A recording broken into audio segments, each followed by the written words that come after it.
우리는 하나님의 나라다라는 제목으로 하나님 말씀 전하겠습니다. 예수님의 비유입니다. 하나님의 나라가 무엇과 같을까? 예수님이 비유를 참 많이 드셨어요. 당시 문맹률이 굉장히 높았습니다. 글을 모르니까 가르침을 효과적으로 전달하는 방법 중에 하나가 바로 비유예요. 비유.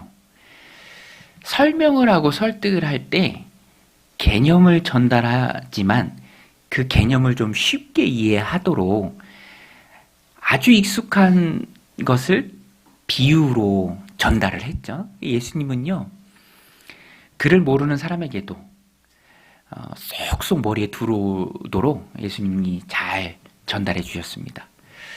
그리스도인들에게 있어서 가장 중요한 것이 바로 하나님의 나라죠. 하나님의 나라를 살아가고 이미 임한 하나님의 나라, 그러나 아직 완전히 임하지 않은 하나님의 나라를 소망하면서 살아가야 합니다. 그러니까 하나님의 나라라는 주제는요, 우리 그리스도인들이 너무 중요하기 때문에 잘 알고 있어야 합니다. 예수님 당시에도 예수님께서 하나님의 나라, 하늘나라, 천국, 그것이 무엇이냐 손에 잡히게끔 잘 설명해 주셨습니다. 비유를 드셨어요. 오늘 본문이 그 비유인데 두 가지입니다. 첫 번째 비유가 겨자씨 한 알이에요. 겨자씨 한 알. 우리 18절, 19절 성경책 보고 같이 한번 읽겠습니다. 시작. 그러므로 예수께서 이르시되 하나님의 나라가 무엇과 같을까? 내가 무엇으로 비교할까? 마치 사람이 자기 채소밭에 갖다 심은 겨자씨 한 알 같으니 자라 나무가 되어 공중의 새들이 그 가지에 깃들였느니라. 첫 번째 비유는 겨자씨 비유죠. 하나님의 나라가 무엇과 같은가? 어떤 사람이 겨자씨, 저도 성지순례 신대원 3학년 때 갔을 때 조그만 병에 휴대폰 액세서리를 넣어서 팔더라고요. 여러 개 들었는데 되게 작아요. 겨자씨. 그 작은 겨자씨지만 심었을 때 그것이 새들이 와서 깃들 정도로 자란다. 뭐 엄청 크게 자라는 건 아니에요. 그냥 덤불 정도지만 그래도 처음 심었을 때 그 작은 씨앗에 비하면 되게 큰 나무라고 말할 수 있죠. 새들이 깃들 정도니까 천국이 그와 같다라는 거예요. 자란다라는 개념입니다. 자란다.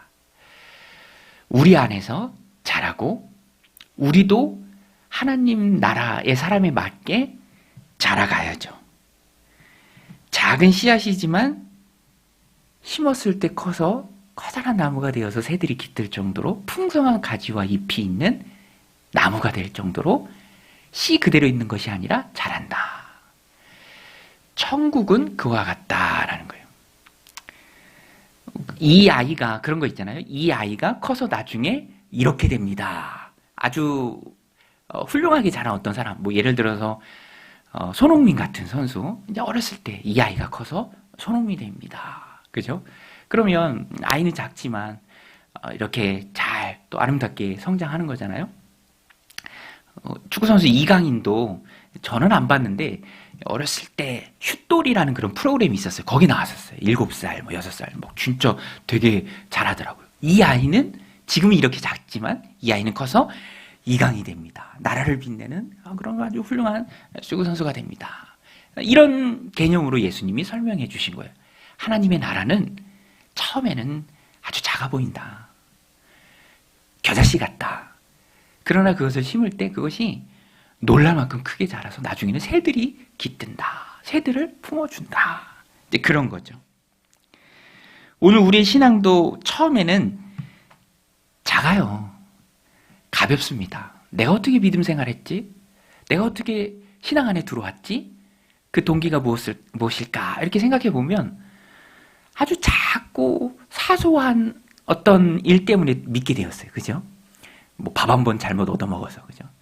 계속 나오라고 하니까 미안해서 한 번 나가지고, 뭐 선물 주니까 나가지고, 청소년 시기에는 뭐 교회 오빠 있고, 그죠? 교회 누나 있고, 막 여러 가지 그런 다양한 이유 작지만 일단 들어오고 난 후에는 심겨진 겨자씨가 자라는 것처럼 천국이 내 안에 자라요. 중요한 게 돼요. 그 무엇을 가지고도 바꿀 수 없는 소중한 가치가 됩니다. 내 생명이 돼요. 너무 중요해서 어떤 것들을 막 포기하고 지켜내는, 목숨 걸고 지켜내는 그런 신앙이 됩니다. 제가 휴스턴 서울교회 최영규 목사님 그 교회 이야기로 들었는데, 어떤 대학 교수님 정도의 그런 박사학위도 마친 그런 분이 계신데, 이분이 우리나라에서 제일 좋은 대학교 나왔어요. 근데 미국에 있는데 모교에서, 그분의 평생 소원이 모교에서 교수하는 거예요. 이제 제일 좋은 대학교. 근데 거기서 이제 초청이 온 거예요. 교수로 와달라, 교수로 와달라. 그러니까 얼마나 귀한 기회입니까? 근데 제가 듣고 놀란 게, 이분이 이제 거기 가서 예수님 믿고 또 신앙생활 하면서 이 겨자씨처럼 작았던 그 믿음이 커지고 커져서 이제는 무엇과도 바꿀 수 없는 소중한 가치로 그 안에 자리 잡은 거예요. 당시에 목자를 해야 될 일이 있었는데, 그 이제 제안이 왔었는데 교수직하고 같이 겹친 거예요. 근데 이분이 놀랍게도요, 평생 소원이었던 그 교수직을 포기하고 그 교회에서 목자직을 맡았어요. 너무 귀하죠. 우리로서는 얼른 이해가 안 갈 정도로. 그런데 이분에게 있어서는 그 작은 겨자씨 같은 믿음이 자라서 평생 소원이었던 것과도 비교할 수 없을 정도로 가치가 있는 것이 돼버린 것이죠. 오늘 우리도 이 말씀을 가지고 우리 스스로를 돌아보길 원합니다. 나는 잘 자라고 있는가? 신앙생활 우리 오래 했잖아요. 많이 했잖아요. 얼마만큼 내 안에 천국이 자라고 있습니까? 그대로 있으면 슬퍼하세요, 하나님이. 구원받지 못한 인생을 향한 하나님의 간절한 열망은 믿어라, 그리스도를 영접해라, 구원받아라 해요. 이미 구원받은 우리, 그리스도를 구주로 영접한 우리를 향한 하나님의 간절한 열망은 자라가라 해요. 자라가라. 마치 겨자씨 한 알이 땅에 심겨졌을 때 자라는 건 당연하죠. 우리도 하나님 백성으로 하나님 나라를 소유한 자로 믿음생활, 신앙생활 하면서 자라가야 돼요. 여러분, 자라가시기를 주님의 이름으로 축원드립니다. 우리를 향한 하나님의 뜻이 자라가는 것인 줄로 믿습니다. 예. 저도 어렸을 때 되게 안 자랐어요. 그 어머니가 보시면서 아유, 어떡하나, 저 신발에 비료를 넣어줘야 되나 막 이러면서, 근데 그 말에 약간 슬픔이 담겼어. 예. 진짜 좀 또래보다 작으니까, 그죠? 제가 2번이었어요, 2번, 기본으로. 그 1번하고 항상 어디 견학 가면 손 붙잡고 다녔거든. 예. 나는 왜 맨날 얘랑 손 붙잡나? 1번, 2번이니까, 그죠? 근데, 또, 제 키가 큰 키가 아니에요. 큰 키가 아닌데, 그래도 좀 잘하니까 어머니가 좀 안도하시고, 예. 제 키에 대한 자부심이 있어요, 지금도, 그죠? 아, 우리 아들 크다 하면서. 크지 않은데, 예. 잘하니까 좋은 거죠. 부모 마음이 그렇잖아요. 우리를 보는 하나님의 마음도 똑같습니다.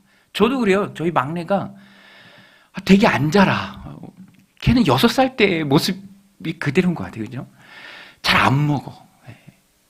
그러다 보니까 지금 이제 4학년 올라가는데 별로 안 커. 그래서 부모 마음이 있어요. 아, 제가 좀 잘 먹고 잘 컸으면 좋겠다. 하나님도 그렇다니까요. 천국이 소중해지는 자녀가 되었으면 좋겠다. 어떤 두 개의 그런 선택이 있을 때 믿음의 선택을 할 수 있는 그 용기가 있어야 그 선택을 하잖아요. 결국에는 믿음이라니까요. 믿음이 있어야 그 선택을 합니다. 믿음이 있어야 하나님 편에 서요. 믿음이 있어야 믿음을 지키는 그 편에 섭니다.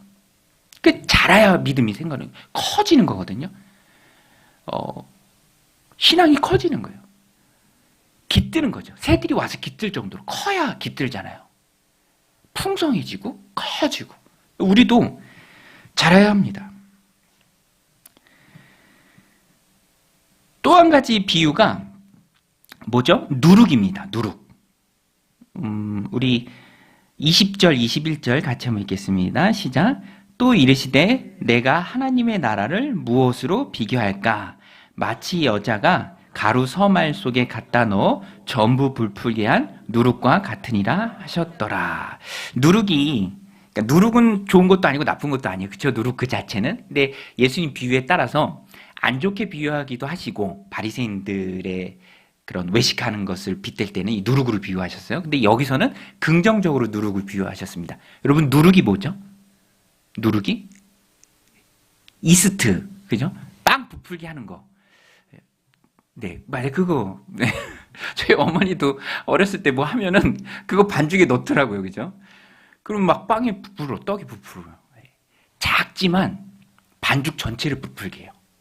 그거 안 넣으면 그냥 백설기도 안 될 것 같아요. 그죠? 그냥 딱딱한 그런 게 되잖아요. 꼭 필요합니다. 부풀게 하는 것. 여기서는요, 영향력을 말해요. 선한 영향력. 우리는요, 누룩이 되어야 돼요. 이스트가 되어야 돼요. 세상이 반죽이에요. 거기 들어가서 작지만 영향을 끼쳐요. 바닷물의 염도가 제가 얼핏 듣기로 2%, 3% 수준이라 그래요. 그래도 부패하지 않고 아주 짜잖아요. 다 지켜냅니다. 우리가 그 역할을 감당해요. 세상의 빛이고 세상의 소금입니다. 누룩이에요. 작지만 반죽 전체를 다 변화시킵니다. 하나님의 나라를 소유한 하나님의 백성이 세상 나라에 들어갔을 때 하나님의 나라를 전염시키는 거예요. 바울을 향해서 옳은 말은 아니지만 고소할 때 연병이라고 그랬잖아요. 전염병 같은. 왜냐하면 어디든 가든 전염이 돼요. 전파가 돼요. 우리가 그런 거예요. 나를 통해서 가족이, 나를 통해서 일터에서, 또 나를 통해서 아직 예수님을 안 믿는 어떤 사람이 영향을 받아요. 선한 영향력. 여러분, 오늘날 교회가 어떤가요? 이 이스트 누룩의 역할을 잘 감당하고 있는가? 우리는 잘 감당해야 해요. 근데 너무 안타까운 거는 제가 어릴 때만 해도, 제가 어린이부 사역할 때만 해도, 전도사 시기만 해도 교회에서 공짜로 나눠주는 티 돌고 성경학교 하루 전에 다 돌아다니면 영락없이 그 티 입고 그 아이들이 다 교회 왔어요. 제 윗세대는, 저는 경험하지 못했는데 제 윗세대는 북만 치면 막 왔대 애들이. 정말 그랬나? 북만 치면 왔대 애들이. 부모들이요, 무조건 반대하는 분들도 물론 계셨지만 그래도 교회 나가면 나쁜 거 안 가르친다, 그래도 교회 나가면 좀 좋은 거 가르친다라는 그런 마음이 굉장히 많았어요. 근데 요새는 그런 영향도 물론 있는 것 같아요. 이렇게 설문조사 해보면 인식이 좀 안 좋은, 인식이 좀 안 좋은. 그래서 부모의 영향이 절대적이거든요. 지금은 예전과 달라요. 그래서 지금의 사역은 씨 뿌리는 사역이라고 생각합니다. 벽돌 하나 놓는 심정을 해요. 왜냐하면 아이들이 와도 어느 때인가는 부모가 반대하면 못 오거든요.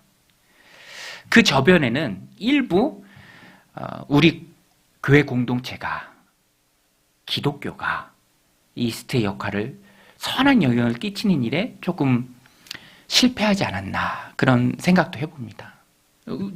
누구를 탓하는 것이 아니라 우리를 향한 반성이죠. 저 자신을 향한 반성입니다. 진리를 가지고는 피 터지게 싸워야 돼요. 조금도 양보할 수 없습니다. 동성애 안 되죠. 그건 죄입니다. 차별금지법 통과되면 안 돼요. 미션 스쿨에서 얘기할 수가 없어요. 그게 죄라고. 우리는 무조건 반대하고 싸워야 합니다. 그런데 본질이 아닌 것에 있어서는 선한 이미지, 또 좋은 이미지, 그런 것들이 참 중요합니다. 그래서 말 한마디 하나, 행동 하나, 주님도 말씀하시잖아요. 너희의 착한 말과 행실을 통해 저들이 깨닫게 하라. 이런 것들이 누룩된 우리 그리스도인들의 귀한 가치관입니다. 오늘 두 가지 귀한 주제입니다. 겨자씨 같다.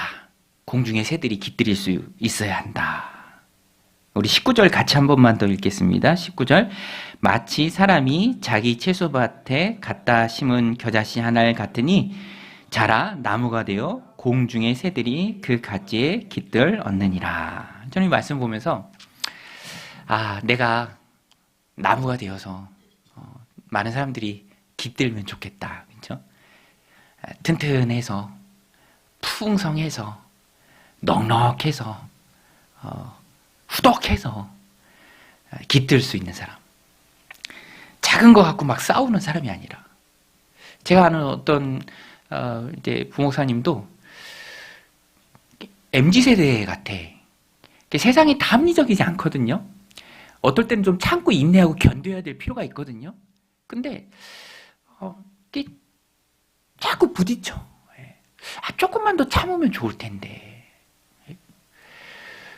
그래서 자기 복을 자기가 차는 것 같아. 왜냐하면 은혜를 입으려면 상대방을 빚진 자로 만들 필요도 있거든요. 하나하나 사사건건 이렇게 부딪히면 사람들이 나에게 깃드는 게 아니라 그냥 다 털어내고 쫓아내는 것밖에 안 돼요. 그런 모습을 볼 때가 참 안타깝습니다. 우리는 달라야겠죠. 우리는 잘할수록 하나님의 나라를 가진 하나님 백성의 여유가 있어야 합니다. 나무예요, 나무. 깃들 수 있도록, 내게 기댈 수 있도록, 그런가 보다 하고 넘길 수 있도록, 시험 들지 않고 오히려 세워줄 수 있는 큰 나무와 같은 하나님의 나라를 소유한 하나님의 백성의 성장한 모습입니다. 천국은 성장하는 것입니다. 그대로 있는 것이 아니에요. 올해가 이제 거의 다 가죠. 이제 곧 있으면 내년이 옵니다. 2026년이죠. 새해는 그게 참 좋은 것 같아요. 새해는 내가 더 자랐으면 좋겠다.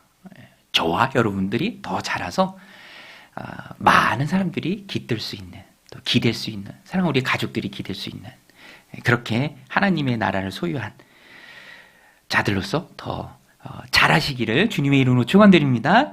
또 한 가지는 이제 두려워하지 말고 세상 속으로 들어가서 누룩이 되어라. 우리는 이제 누룩이니까 이제 들어가는 사람입니다. 마태복음에서도 대위임령을 말씀하실 때 너희는 가서 이렇게 되겠어요. 너희는 가서 모든 족속으로 제자를 삼아 아버지와 아들과 성령의 이름으로 세례를 베풀고 내가 너희에게 가르친 모든 것을 지키게 하라. 내가 너희에게 교훈한 모든 것을 가르쳐 지키게 하라. 첫 번째는 가는 거예요. 가는 거.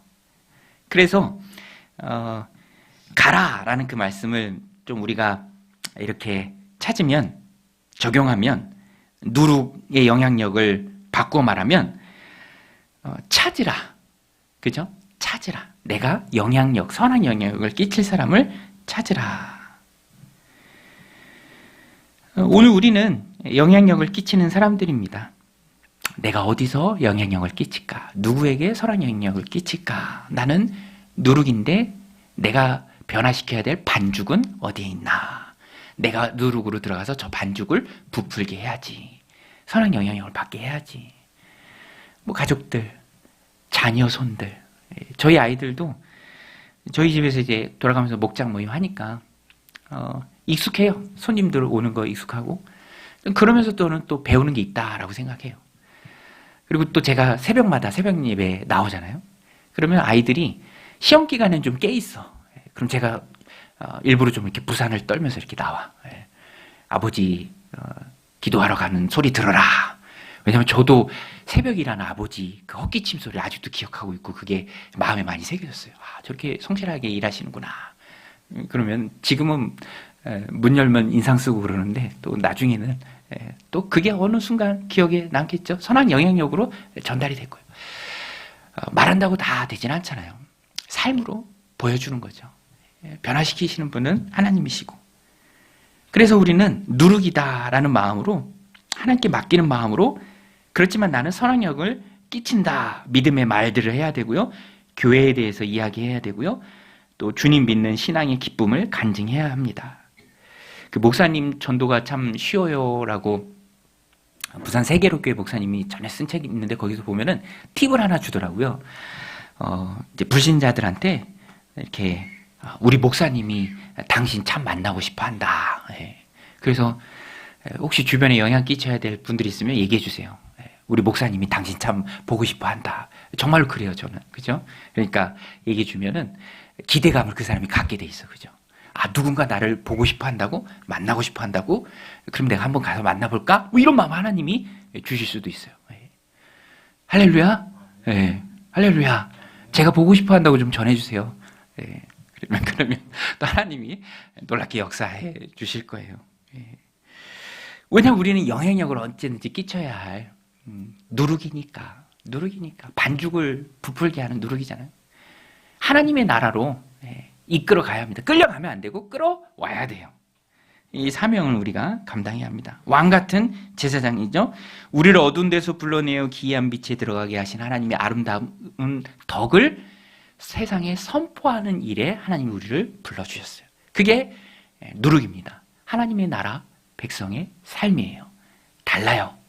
생각하는 것도 다릅니다. 우리는 숨은 의도가 있어야 돼요. 그렇죠? 의도가 있어요. 그냥 막 섞여서 뭐 다 같이 좋은 게 좋은 거다 이렇게 살면 안 되고 하나님 백성의 거룩한 사명감을 가지고 가라. 세상의 반죽 같은 세상을 향해서 들어가야 합니다. 그래서 우리나라를 하나님 기뻐하시는 나라로 만드는 것이죠. 그렇게 반죽과 또 겨자씨 같은 자라는 하나님 나라를 소유한 저와 여러분들이 다 되시기를 주님의 이름으로 축원드립니다.